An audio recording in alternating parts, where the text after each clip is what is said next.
Hi, I'm Luke Perron, I'm Zach DeBoer. and welcome to Dual Dialogue. Today on the plate we have Blade Runner and Blade Runner 2049.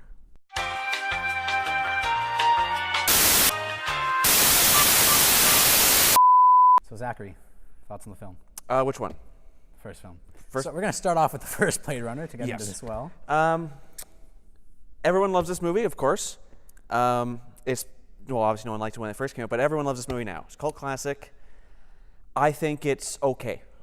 That's basically my thoughts is it's okay. Yeah, I'd say it's good. Well, parts of it are good. Yeah, I thoroughly enjoy this film, but I mean, I also thoroughly enjoy The Room. And this is far better than The Room. Let me clear that up immediately. I don't know. Well, all right. But You're tearing me apart, Lisa. there are no scenes like that in this film, maybe, but a little bit. But no, the visual style of this, obviously, people nut about it for days on end, and I think it's good. I really love the soundtrack. The soundtrack is like the best soundtrack. It's pretty good by Vangelis.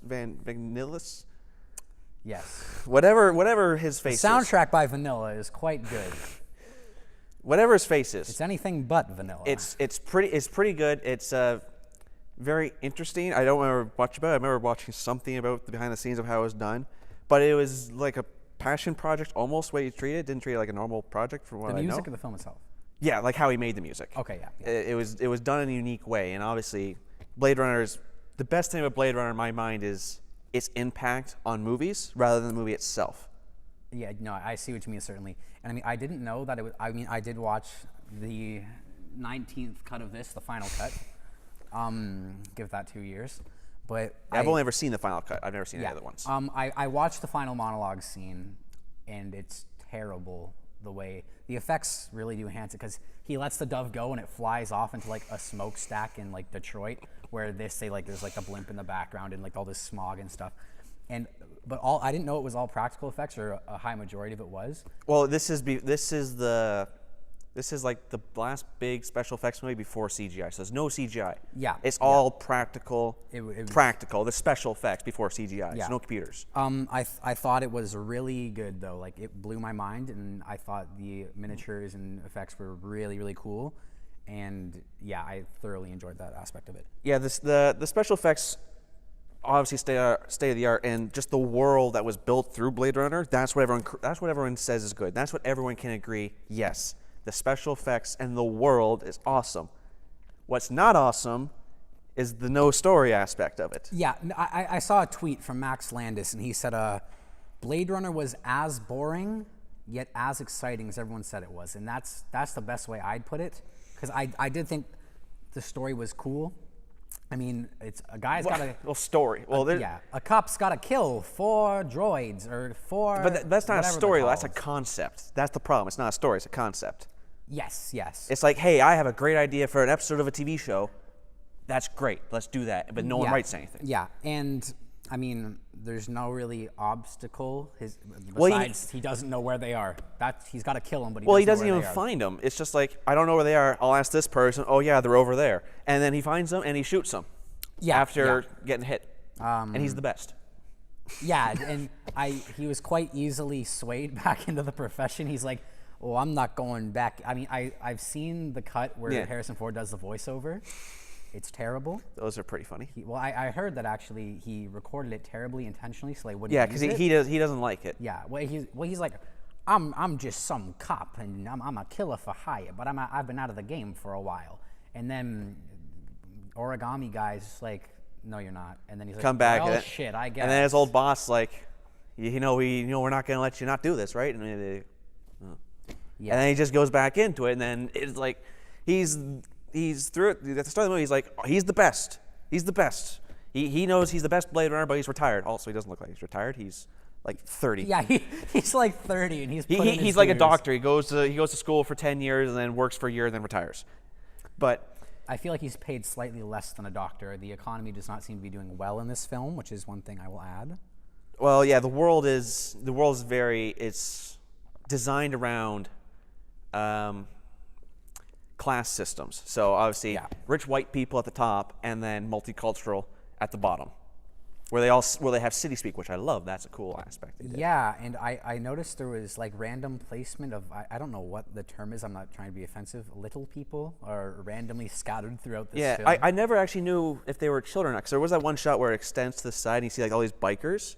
I thought they might be kids, but there are children in the film, but there are also like little people that are yes, like. And I just It was a weird aspect I picked up on. I think that could be like an '80s thing. Yeah. Where it's like back then, they still no offense, called them midgets. Yeah. So they still use that terminology back then. I imagine I didn't grow up then, but so I imagine it was okay, and it was I don't know. I found it was kind of a cool world building thing. It was just like they're more prominent in this day and age, and I was like, okay, that's weird. That's cool. Yeah, it's really good, but the special effects are the only thing I find good about it, and Roy Batty. Everything else about it is just like not good. Everything else about it is like there's no story and stuff just happens. Yeah. And it's like I have no connection with anything. And it's like and the reason people find it so boring is because scenes happen and there's no point to them. There was one time in the movie, and it's when he goes to like the strip club or whatever, and he chases that girl and she's jumping through the glass. And I was shocked. I was like, oh shit, something's happening. I'll put my phone down. I was like, he seems to be asking her a series of detective-like questions. This is new. In a really weird voice. And we're like 35, 40 minutes into the movie, and she's naked, and she's like in a dressing room, and I was like, I know there's like a scene in this film that's like kind of rapey. Well, it is rapey. but they're in love. I thought with zero chemistry. Exactly. But I thought it was coming up, but then he just chases her down the road in a clear rain jacket. That'd be weird if he just like if that was where the rape scene was. It's like he chases her and then it's like he's the hero. Yeah. Even though that's probably pretty accurate to his character. He's a flawed character, Zach. It's pretty accurate to his character though if he did that. Yeah. He's pretty much an asshole. Anyway, so they're running down the road and he shoots her, and then like, well, shit. And I thought that was a really cool thing that happened. Oh, that was a beautiful shot as well. Her crashing through the glass. Yeah, beautiful shot, right through the heart. Well. No, yeah. For real. No, I did think that was a cool scene, and then the movie dies down, and then Rachel goes back to his apartment, and it's like, it took 200 questions or something for her to be figured out as, what are they called again? Replicants. Yeah, so he did I don't remember what the test is called, but it normally takes like 20 questions, something like that. Yeah. But this one it took like 200, so she's still a replicant, and you can still tell she's a replicant, but it's better because she has memories. I was watching another review, and someone made a great point. He said, replicants are supposed to be indistinguishable from humans, except they all act like robots. Except for Roy Batty. Well, they're all like, I'm not a replicant. Well, they were very everyone in the entire world is dry in this film though. Yes, and I venture to say in this series though as well. Oh, we can get into that the next one, but I think that could just be the directing, where it's like, oh, we want to emphasize that robots. Well, just because they're AIs doesn't mean they're not human. Humanity does not come from you being born. I think that's the point of the movie. Well, that's why he rapes her, because he's like, prove you're in love with me, admit it, and then he fucking. Well, it's supposed to be their love, and it's like I like how he like goes out and murders the last ones. He comes back and she's lying there, still in the room. I don't know why she's still there, because she has nowhere else to go, I guess. And then he's like, "Do you love me?" And she says yes. And it's like, what? Well, now that we've brought it up, should we actually talk about this scene and how it's just Harrison Ford likes to violently make love to women in his movies? I'm not saying rape is okay, and but a lot of people I find often get in arguments. They say, "Oh, this director, he's pro-rape." The character is, and that's what I think a lot of people are. Then again, also it was directed by Ridley Scott, so. I mean, remember when he like made Gods of Egypt and only white people were in it? So maybe he did Gods of Egypt. Yeah, he did. That wasn't him. Yes, it was. He did not direct that. Well, he casted it because it was a big thing. I'm pretty sure he directed that. Some Egyptian. Are you film. sure? Are you thinking of the Christian Bale movie? Yeah. Okay, I thought you were talking about like the one with like the guy from Game of Thrones and Gerard Butler. No. What's that one? I don't remember that one is. You know what I'm talking about, right? Though. Yeah. I thought you were talking about that one. But no, yeah. Anyways, but so this scene, I think Harrison Ford's character was just really trying to get her. Here's my theory, because I did enjoy the film, and here's my theory of trying to justify it a little bit. Not justify it, sorry, explain it. Rape is okay in these circumstances. Demonetized. Okay, but So Harrison Ford, his job is to kill replicants, but he also likes this replicant. Well, actually, hold on. Let me explain this theory first. So I think what he's trying to do is he's trying to force it out of her. Emphasis on force. It was not okay for him to force this woman against a wall, say you want to fuck me. No, that's not okay. But he forced her against the wall, and he wants her to admit that she's developing human emotions and stuff, which is a big theme in the film. And he's trying to get her to admit it, and she finally does, and I think that stops him from all reservations he has about falling for her. Because he's programmed to kill replicants because he's replicant. Spoilers. Yeah. We'll get into that after. Anyways, but that gives him justification for falling for this girl, and then, but the way he went about it was the way a rapist goes about things. So, fuck this guy. Well, there's this point you brought up there that he's supposed to kill replicants, but is it ever stated if he has to kill any replicant that's on Earth, or he just has to kill specific ones? Opening crawl. Replicants are illegal on Earth, punishable by death, which is why they have Blade Runners Well, as a then, profession. why doesn't he just, like, I guess he can't really do this, but why does he just, like, rat on Tyrell for basically saying, replicant here, there you go? Like, it seems like it's okay if it's like an experiment by the guy who makes replicants. That's it's never really stated. Good point. Yeah, it's never stated because he says, oh, replicants you can't have it, you must shoot them. Here's a replicant, and he just doesn't pull a gun and shoot her. Yeah. Because I always thought that was like, okay, it's only replicants that have gone rogue. Because when I first watched the first Blade Runner, I'm stupid when I watch movies, so I don't remember what was in the opening crawl. So I always just thought for some reason that there's replicants on Earth for specific tasks. Used for off-world slave labor. Yeah, but then it's like, if he's not killing Rachel right away or doing something about it, then I would think it's sort of normal to have replicants on Earth in specific circumstances. Yeah, I am unclear on that, actually, yes. But there's a lot of things unclear about this movie. Yes. And I also had heard that the writing staff didn't even read the book in its entirety, and they did a light scan of it, and the term replicant is, I don't even think, used in the book. They're referred to as Andes. The book's weird because it has like weird frog dreams and weird things. It's weird. Speaking of weird animal dreams, so this unicorn scene that was just thrown in there is he used old footage from one of his old movies. I don't remember which one. The theory or the rumor is that he used old footage from Legend. Yeah. But I read somewhere that that's not true. It was on reshoots, but I think that's a diehard fan trying to explain it. I don't think the reshoots are. I wouldn't think diehard fans like Blade Runner. Diehard fans of Blade Runner do not like Blade Runner. Let's clarify that right now. Die Hard's a better movie. No. Yes, it is. So yeah, in the final cut, Ridley Scott goes in, puts in this dream sequence where he dreams of a unicorn, and then what's his partner's name? Rachel or like the guy. Oh, that crazy guy? I don't know. He makes origami and he leaves it at the scenes. Origami guy, let's call him. Yeah, origami. He leaves scenes at the where the replicants have been. For no real reason. Yeah, he just does it. Because he's a character. He makes origami. That's his character trait. He makes origami. Yeah. It's a very good character. Yeah. This movie's filled with strong characters. Yeah. I mean, this is a weird movie. Well, it's not really weird. It's just weird why it is like it is. Because it's so simple for this to be a great movie. I love watching it, but I don't love watching it. I like looking at it, but I don't love watching it. That's what that is true. It's a visually stimulating movie. Yeah. It's just when you think about it, it makes no sense, especially when you consider that the unicorn scene is basically because at the end of the movie, him and Rachel are escaping after he kills all the other replicants. Okay, so yeah, he has this dream. He's laying there. He has this dream about a unicorn running through the woods, and then later, origami leaves an origami unicorn at his doorstep. And then there's like voiceover that plays in his head. And you're like, oh, so we had implanted memories are another thing they talk about in this series. And so it's like, oh, they must have known that Harrison Ford had an implanted memory in his head about unicorns. So he knew, so Origami knew that because he made them and he saw the implant in the dream because he was there when they fucking built them or some shit. I don't know, but it's like, because it makes no sense. It literally makes no sense in the world of the movie. Well, because when it came out, this dream sequence wasn't there. Ridley Scott just he thought of it after the fact. He went senile and wanted to put it in. Did you read the statement Ridley Scott made a few weeks ago about this? I remember hearing about it. I don't remember the exact details of it. He got very angry in an interview. I don't know if it was a live interview or it was a written interview, but he was like, I'm the fucking director. He said the fucking is the words he used. He said, I'm a fucking director. I think I know if my I just own made character Alien. I know was what in I'm it." doing. Oh my God, we should get my dad on here to talk about Alien Covenant. He hates that film. He really does not like it.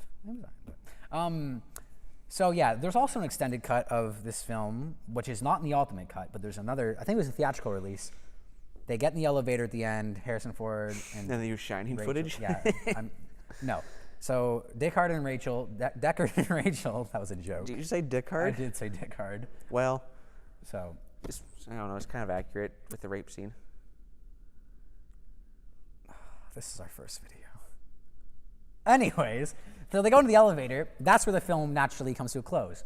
There's an additional 2 minutes of them flying in a helicopter up to Canada. It's or like something. 2 minutes? Well, from what I heard, it's like, when Well, it's cropped together montage footage. the only shot I remember is that it was basically them recreating The Shining when they're driving, because there's a shot in The Shining where they're all driving in the car, and it looks very fake because it's using rear projection, which is never used, and I don't know why Stanley Kubrick used it. But I hear that they just used footage from The Shining because the producers said this makes no sense. We need to have it makes sense. They couldn't afford to lend a car to the production. Well, no, it's not even that. It's just that it was last second. It's like the producer said, this makes no sense, this movie. Let's throw in they go live happily ever after, just so people can think it's a happy movie. Yeah. So that was the point of it, and no one liked that. So and then another cut came out, it changed some stuff, and then the next cut came out, changed some stuff, and this one came out and ruined the entire movie. But no, I do think the final cut, I would recommend this film to people. I would say watch it, because I do like this film. I'll probably watch it again. I know I'm harping on it a lot here, but there are we should talk about some positives of the film, because there obviously are some positives, because people love this movie. Well, this movie is very strange, where it's I don't particularly like it. I don't find it a very entertaining movie, other than there's 2 scenes that I find entertaining. Besides that, I think the whole thing's boring. But when I watch it, I'm still intrigued by it. Yeah. I'm bored, but interested. I like the themes it explores.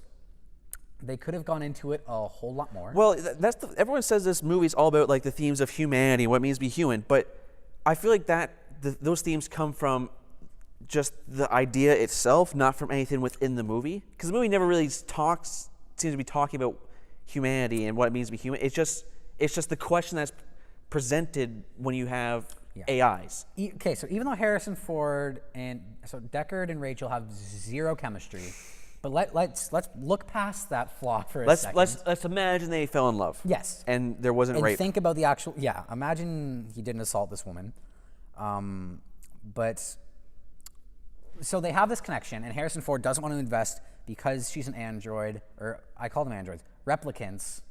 It's very different. But in the book they're called Andes, which is where I got android from. But the replicants. They can't call them Andes though. Copyright from Toy Story. Yeah. So even though it came out many years later, I know. Anyways, so they have this connection, but Harrison Ford's reluctant because she's a replicant, and he doesn't want to jump in. And then she has these human emotions, and he's kind of exploring that, whether it's ethical to pursue this. Well, and then villain blonde guy, what's his Roy name? Batty, Roy played Batty. by Rutger Hauer. Yeah, who is the only interesting character in the entire movie. Yeah, Roy Batty. The bad guy's last name is Batty. So Roy he could be a baseball player. Yeah, Roy Batty. He wants to extend his lifespan, and I don't understand. Another thing about this film is they give him a 4-year life cap because they don't want him to develop human emotions. I think it's because they don't want to make him self-aware. Yes, but why in these 4 years? Clearly, that should be shortened because they do. 4 of them become self-aware.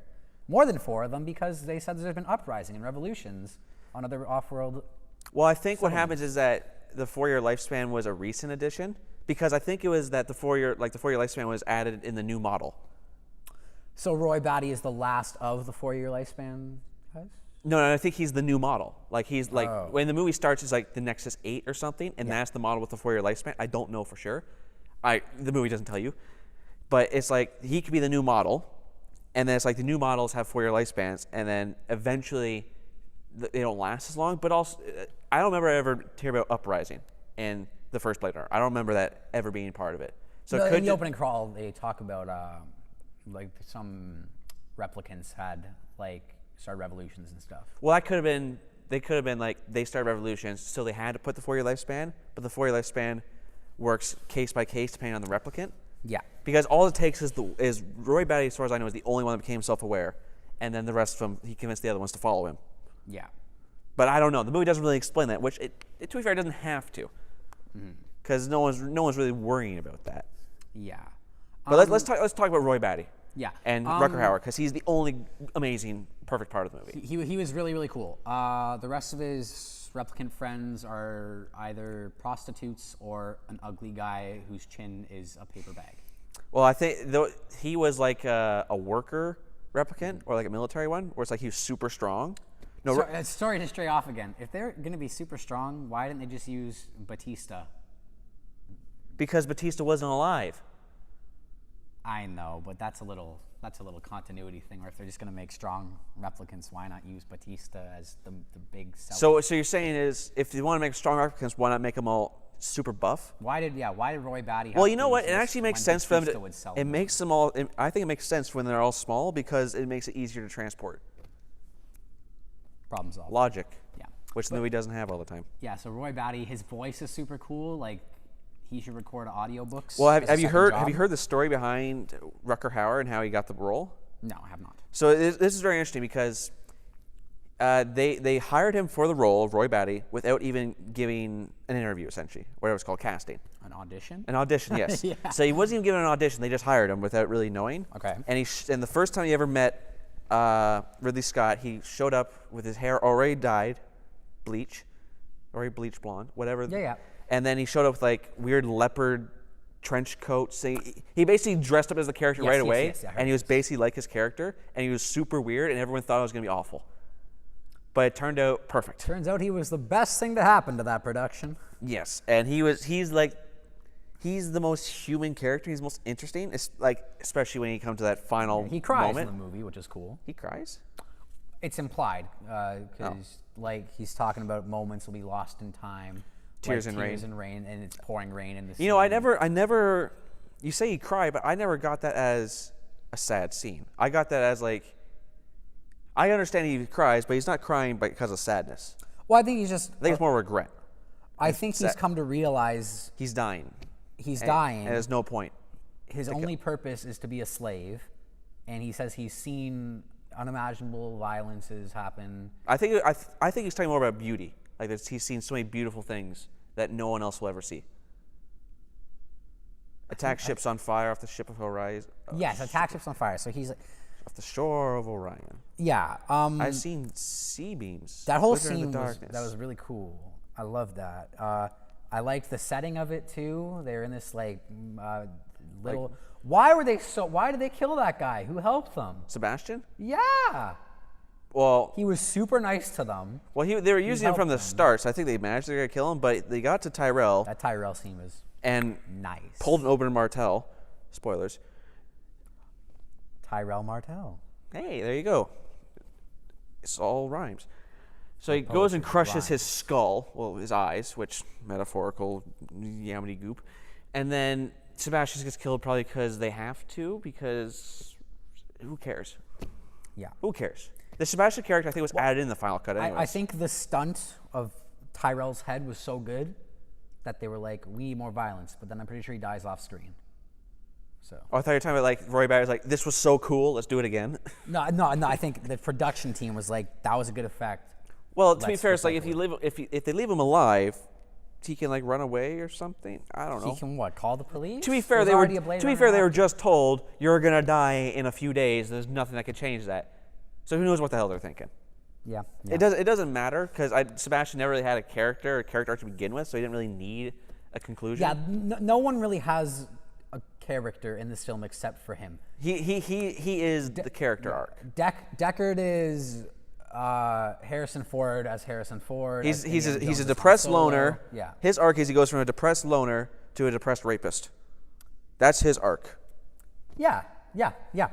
And then Rachel's arc is, I just want to be Tyrell's secretary or whatever. I'm fine with it.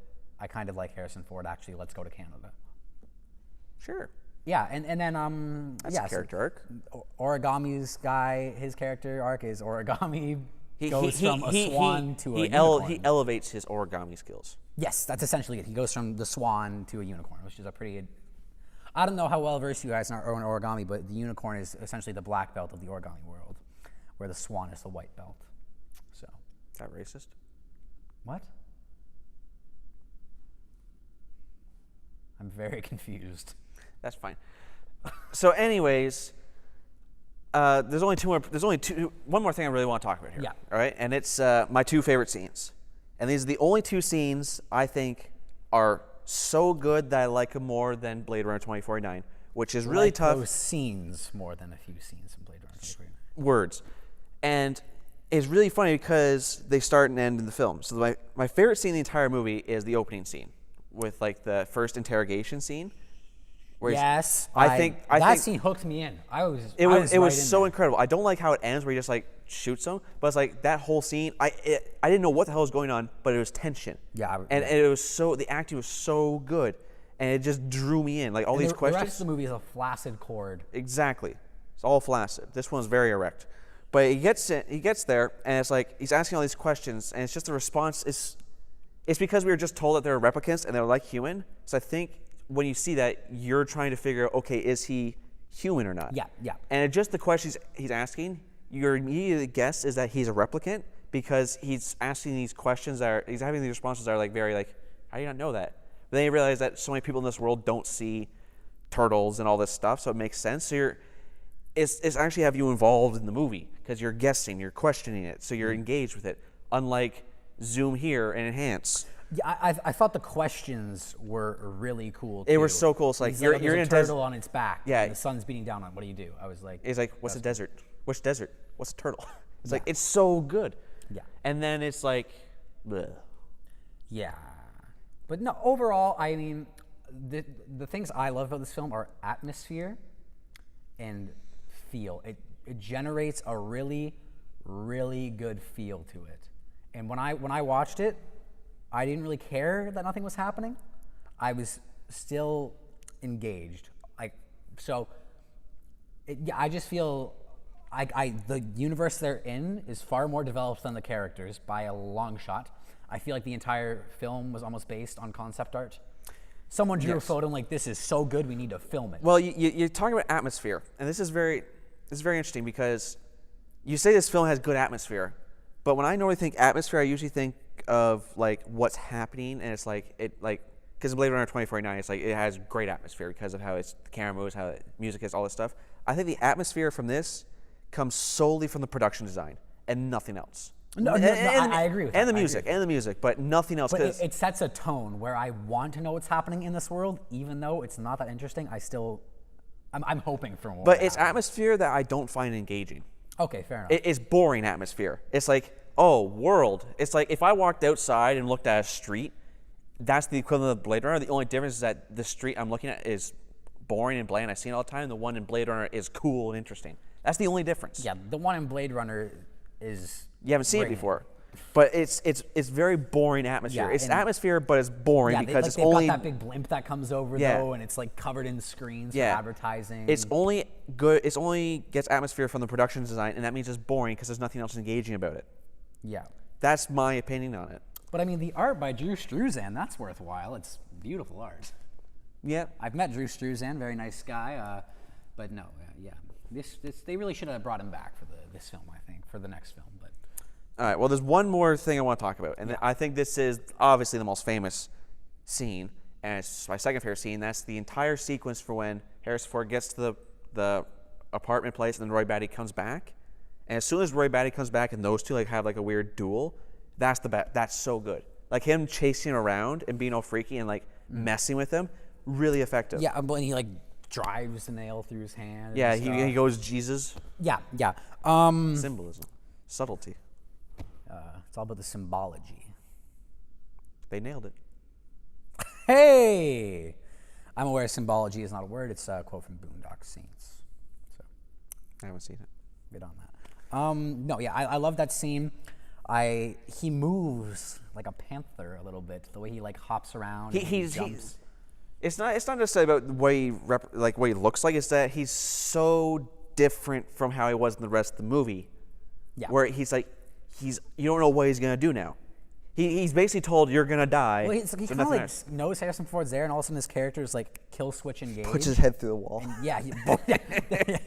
I didn't know what to think of that. It was like so goofy. Even when he jumps from roof to roof, he does this long jump, like Yeah. stride, and just. But he's so elegant. I'm always terrified of him the entire time. Even if I laugh, like that one, like he puts his head through the wall, I kind of laugh, but I'm still scared.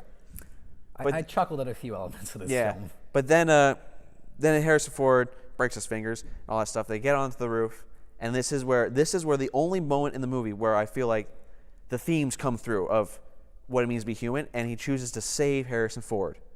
That's the only time in the entire movie where I feel like I can actually make connections with the theme. The only time. I'm just now realizing this entire film could have been a short film with the last 10 minutes. I think what they could have they could have made a short film with the beginning, a scene in the middle, and the end. The opening crawl, the interview scene, the last 20 minutes. A good half an hour. Well, like him being called back into action, and then the last 20 minutes. Yes. That's it. Maybe after he gets called in, actually starts the Tyrell murder scene. So that's where Blade Runner stands. It's Yeah, got, we there are crap some on good it. scenes. It's even if you don't like it, I think you should watch it. I think it's an important movie. It's like Citizen Kane, where a lot of people find Citizen Kane boring. I don't. I love nothing Citizen more Kane. riveting than the newspaper industry. Exactly, but it's like what's great about the movie is not necessarily the movie itself. It's what it did to movies. Like, because every single sci-fi movie is grand, big cities. This movie changed special effects and how sci-fi is done. Yeah. And the best part about it is you can now participate in pretentious film cinema boards that talk about this being the best film ever made. So you have that to look forward to. That's Blade Runner. If you like rape, that's a good see for you. Good movie. I'm sorry.